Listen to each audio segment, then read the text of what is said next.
These young men are part of a program that uses football to help migrant miners integrate into Spanish society. Run by second division club CD Tenerife and the University of La Laguna, the program has offered weekly training sessions for dozens of unaccompanied minors from nations such as Senegal, Morocco and Mali since its launch in 2021. I am happy with football. Sometimes we can't play with all our colleagues from the center there. We like football. It is a part of our life.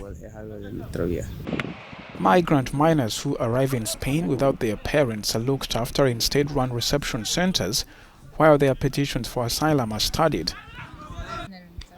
My dream is to be a footballer, to play in good clubs like Barcelona, Paris Saint-Germain and other teams, and right here in Tenerife, Canary Islands. Yunus Diop was just 13 when he said goodbye to his family in Senegal and boarded a packed boat bound for Spain's Canary Islands. After years as a player, now Diop is a football coach for migrant miners.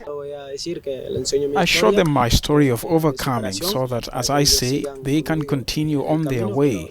Above all, we do a dance ritual because it is in our blood and it makes us feel at home, and we do it here every day. The program, dubbed Sansofe, which means welcome in a now extinct Aboriginal language of the Canaries, tries to find football clubs on the island where the youth can play. In the case of children, perhaps night terrors, nightmares.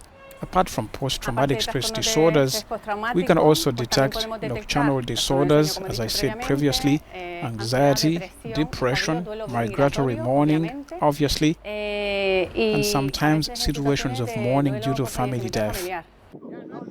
Over 23,000 migrants have reached the Canary Islands so far this year, an 80% increase from the same period last year, according to the Interior Ministry.